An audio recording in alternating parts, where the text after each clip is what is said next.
عسکری علیہ السلام 12 اماموں میں سے 11ویں امام ہیں۔ آپ کے والد کا نام حضرت امام علی نقی علیہ السلام ہے۔ آپ کے دور میں مذہب اسلام کا خلیفہ بنو عباسیہ سے معتمد عباسی ولد مامون رشید عباسی تھا۔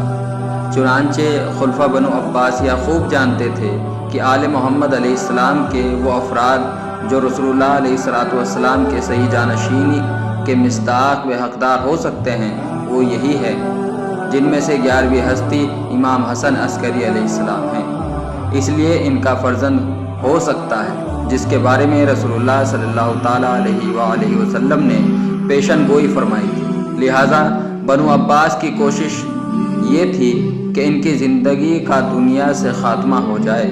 یہی وجہ تھی کہ امام حسن عسکری علیہ السلام کو گھر سے الگ قید خانے میں قید کیا گیا۔ امام حسن عسکری علیہ السلام کی مختصر زندگی جو دور امامت کے بعد تھی، اس کا زیادہ تر حصہ قید بندی میں ہی گزرا۔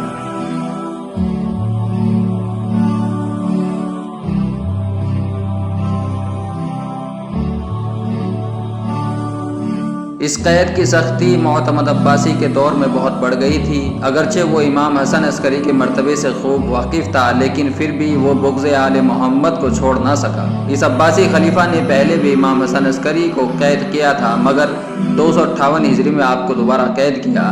اس بار کیونکہ نیت بہت خراب تھی، اس لیے قید میں بھی بہت سختی کی گئی۔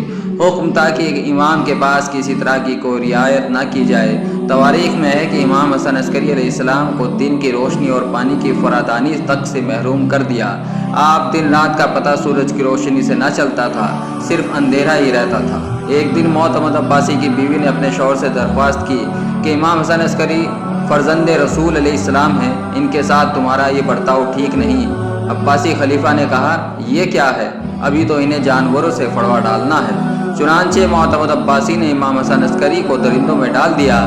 شیر اور دیگر درندے کی نظر جب امام پر پڑی تو انہوں نے حجت خدا کو پہچان لیا اور امام کو کھانے کے بجائے امام حسن عسکری کے قدموں میں اپنا سر رکھ دیا۔ امام حسن عسکری نے ان درندوں کے درمیان مصلی بچھا کر نماز پڑھنا شروع کر دی۔ دشمنوں نے ایک بلند مقام سے یہ سب دیکھا اور سخت شرمندہ ہو کر امام کی فضیلت کا احترام کیا۔ اعلام الوری صفحہ 218، کشف الغمہ صفحہ 138 اور ارشاد صفحہ 514۔ اس واقعے نے امام حسن عسکری علیہ السلام کی دبی ہوئی فضیلت کو اور ابھار دیا۔ لوگوں نے اس کرامات کا چرچا ہو گیا۔ اب تو معتمد عباسی کے لیے اس کے سوا کوئی چارہ نہ تھا کہ امام کو جلد سے جلد اس دنیا سے رخصت کر دیں۔ چنانچہ معتمد عباسی نے ایسے قید خانے میں امام حسن عسکری علیہ السلام کو قید کر دیا جس میں رہ کر زندہ رہنے سے موت بہتر تھی۔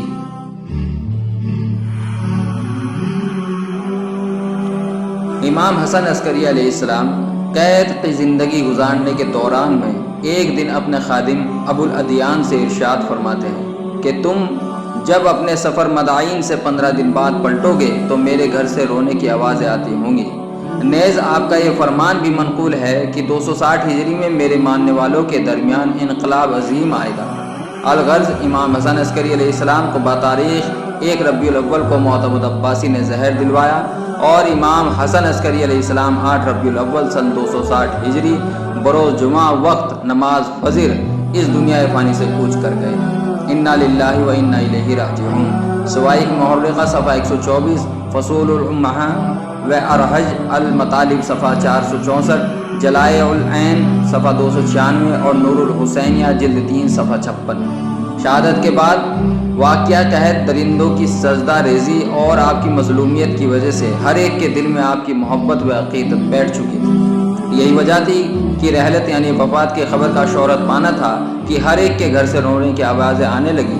رونے کے شور سے سامراہ کی گلیاں قیامت کا منظر پیش کرنے لگی۔ امام حسن عسکری علیہ السلام کے ارشاد کے مطابق جب جناب ابو الادیان 15 دن بعد سفر مدائن سے سامراہ میں داخل ہوئے تو امام حسن عسکری علیہ السلام شہید ہو چکے تھے اور رونے کی آوازیں بلند تھیں۔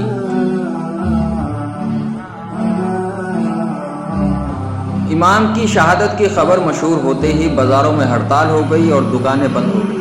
تمام بنی ہاشم اور حاکمان قصاص، ارکان عدالت، آیان حکومت، منشی، قاضی اور ائمہ آپ کے جنازے میں شرکت کے لیے دوڑ پڑے۔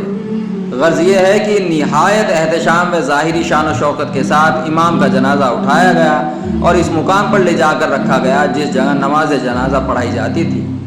اتنے میں معتمد عباسی کے حکم سے عیسیٰ بن متوکل جو عموماً نماز میت پڑھایا کرتا تھا آگے بڑھا اور اس نے چہرے سے کفن سرکا کر بنی ہاشم، علوی و عباسی اور سب امیروں اور منشیوں قاضیوں کو دکھاتے ہوئے کہا، دیکھو یہ اپنی موت سے مرے ہیں، یعنی انہیں کسی نے کچھ کھلایا پلایا نہیں۔ تذکرہ معصومین صفحہ 229 اور 14 ستارے صفحہ 449۔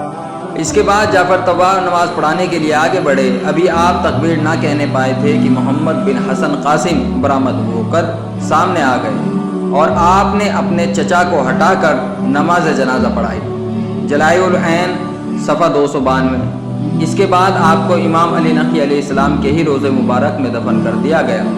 یہ آپ کے خاندانی آل محمد علیہ السلام کی کرامت ہے کہ آپ کے روضے پر تیتر بیٹ نہیں کرتے۔ امام حسن عسکری علیہ السلام کی عمر مبارک 28 سال 2 ماہ ہے، جو 12 اماموں میں سب سے کم تھی۔ لائک اینڈ سبسکرائب شان اہل بیت علیہ السلام۔